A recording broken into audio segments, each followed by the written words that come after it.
মানব চ্যাটার্জি, ভারতীয় জনতা পার্টি নদিয়া উত্তর সাংগঠনিক জেলার জেলা সম্পাদক।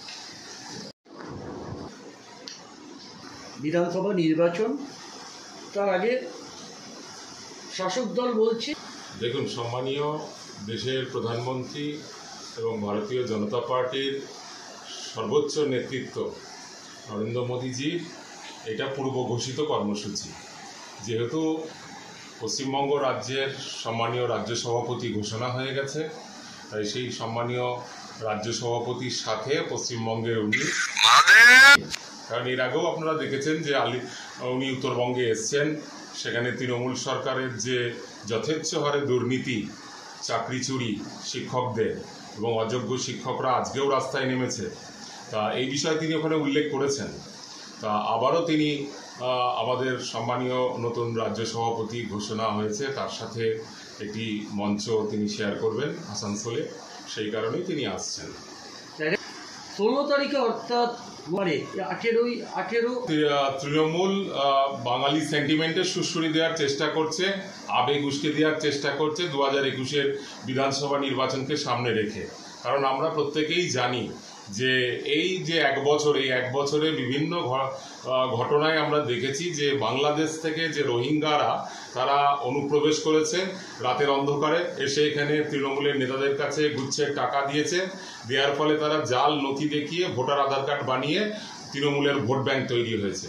সেই তৃণমূলের ভোট ব্যাংক যখন তৃণমূলের আমলেই পশ্চিমবঙ্গে হাতে কাজ পেটে ভাত না পাচ্ছে, তখন তারা বাধ্য হয়ে চলে যাচ্ছে বিজেপি শাসিত বিভিন্ন রাজ্যগুলোতে কাজের রোজগারের আশায়, এবং সেখানে গিয়ে তারা জাল পরিচয়পত্র দেখাতে তারা ধরা পড়ছে, জাল পরিচয়পত্র সমেত, এবং তখন তাদের বিরুদ্ধে দেশের নিরাপত্তাকে সর্বোচ্চ মাথায় রেখেই সেখানে আইনানুগ ব্যবস্থা নেওয়া হচ্ছে। এইটাকে তৃণমূল এখানে এসে বাঙালিদের মাঝে বাঙালি সেন্টিমেন্টকে সুশ্রুতি দেওয়া, আবেগকে উস্কে দেওয়ার একটা ঘৃণ্য ষড়যন্ত্র করে চলেছে। তাতে বাঙালি সমাজ ভুলবে না, কারণ বাঙালি সমাজ তৃণমূলের যে তোষণ রাজনীতি, সেই রাজনীতি দেখে ফেলেছে। আমরা মালদা দেখে ফেলেছি, আমরা মুর্শিদাবাদের শামসেরগঞ্জ, ধুলিয়ান দেখে ফেলেছি যে কিভাবে হিন্দুদের ওপরে এই রোহিঙ্গারা অত্যাচার করেছে এবং হিন্দুদের পলায়নে বাধ্য করেছে। তাই মমতা ব্যানার্জি তার ভোট ব্যাংকে রক্ষা করতে 16 তারিখে রাস্তায় নামছেন, এবং নির্লজ্জ তোষণ রাজনীতির জন্যই তিনি তাদের ভোটারকে বাঁচানোর জন্যই তার রাস্তায় নামছেন। কারণ ইতিমধ্যে আপনারা জানেন যে বিহার রাজ্যে সেখানে এসআইআর হচ্ছে, সেই এসআইআর মাধ্যম দিয়ে অবৈধ অনুপ্রবেশকারী রোহিঙ্গাদের চিহ্নিতকরণের কাজ চলছে। তাতেই মমতা ব্যানার্জি ভয় পেয়ে গিয়েছে যে আগামী 26-এর বিধানসভা নির্বাচনে যদি এই ভুয়ো ভোটার, এই জাল ভোটার এবং রোহিঙ্গা ভোটারদের যদি আমি সংরক্ষণ দিতে না পারি, তাহলে আমার ভবিষ্যৎ অন্ধকার হয়ে যাবে। তা সেই ভয়েই তিনি 16 তারিখে রাস্তায় নামছেন। দেখুন, জগন্নাথ মন্দির, ওটা জগন্নাথ মন্দির নয়, ওটা মমতা ব্যানার্জি পশ্চিমবঙ্গের জনগণের ট্যাক্সের টাকায় একটা জগন্নাথ কালচারাল সেন্টার তৈরি করেছেন, এবং তিনি ভাবছেন যে আমাদের মুর্শিদাবাদ, মালদা, কালিয়াগঞ্জ, তারপরে হাওড়া, এই বিভিন্ন প্রান্তে পশ্চিমবঙ্গে তার প্রশ্রয়ে, তার দলদাস পুলিশের প্রশ্রয়ে আজকে তার যে দুধেল গাইদের ভোট ব্যাংক, সেই ভোট ব্যাংক কীভাবে সব জায়গায় হিন্দুদের ওপরে নির্যাতন নামিয়ে এনেছে, এমনকি হিন্দুদের বিভিন্ন যে পুজো, সেই পুজোর ওপরেও হামলা চালানো হচ্ছে, রামনবমীর মিছিলেও পাথর ছোড়া হচ্ছে। তাই এই ঘটনাগুলোতে তিনি হিন্দু ভোটকে তিনি ভয় পাচ্ছেন।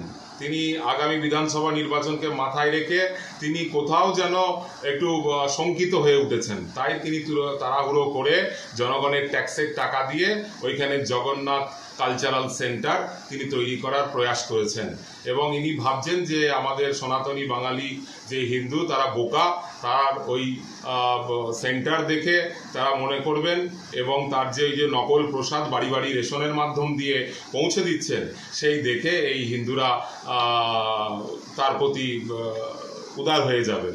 এটা কখনোই হবে না। হিন্দুদের উনি যতটা বোকা ভাবছেন তারা ততটা নয়। হ্যাঁ, তারা ঠিক সময়ে 26-এর বিধানসভা নির্বাচনে উচিত জবাব দিয়ে দেবেন। তাহলে হিন্দু ভাই 2026 বিধানসভা চাই।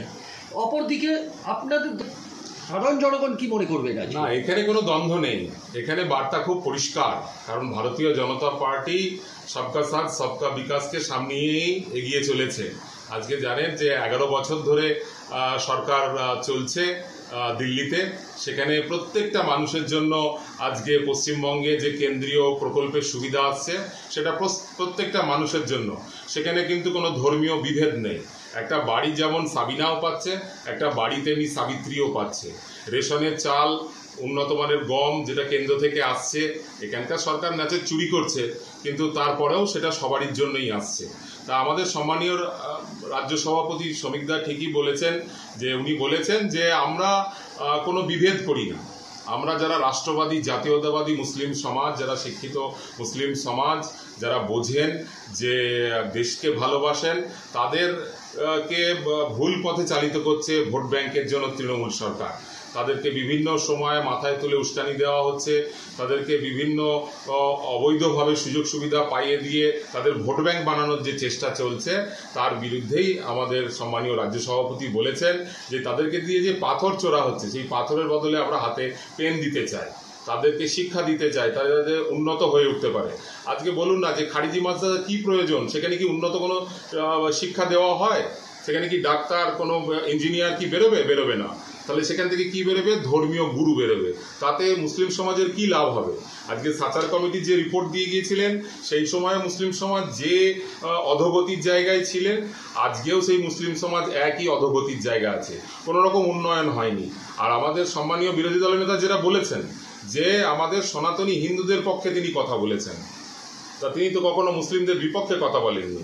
তিনি হিন্দুদেরকে একজোট হওয়ার বার্তা দিয়েছেন, যে যেখানে আমাদের মনে হচ্ছে যে রোহিঙ্গাদের বাংলাদেশ থেকে নিয়ে এসে সেই রোহিঙ্গাদের এত বারবারন্ত হয়েছে যে তারা মালদা, মুর্শিদাবাদে আমাদের হিন্দু সমাজের উপরে আক্রমণ নামিয়ে নিয়ে আসছে, এবং সেখানে দাঁড়িয়ে আমাদের তৃণমূলের তোষণকারী মুখ্যমন্ত্রী নির্লজ্জের মতন তার প্রশাসনকে দলদাস বানিয়ে চুপ করে রেখেছে।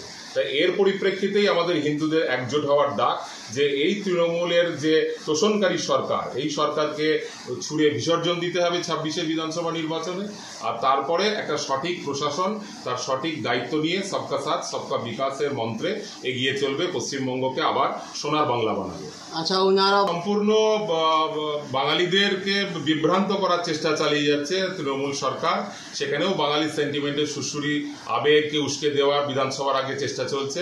কারণ আমরা ঝাড়সুগদা, উড়িষ্যায় দেখলাম যে 444 জন যেখানে ধরা পড়েছে, তার মধ্যে 368 জনের ভুয়ো নকল পরিচয়পত্র ধরা পড়লো।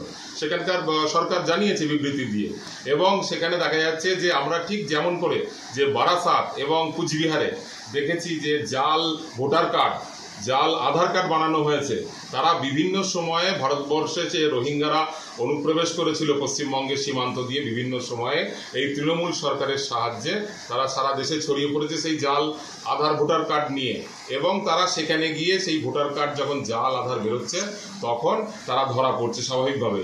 এদের সঙ্গে পশ্চিমবঙ্গের আদি বাঙালির কোনো সম্পর্ক নেই, কিন্তু এইটাকে ভোটের ময়দানে এসে মমতা ব্যানার্জি গুলিয়ে দেওয়ার চেষ্টা চালাচ্ছেন। আচ্ছা দাদা, 2026-এ এই অঞ্চলে আপনারা কতটা সিট পেতে পারেন?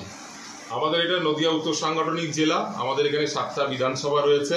এই 7টা বিধানসভা আমরা 6টা আসন আমরা পাবই। সেই রকমভাবেই আমাদের সাংগঠনিক কাজকর্ম চলছে, প্রচার অভিযান চলছে নদিয়া উত্তর সাংগঠনিক জেলায়।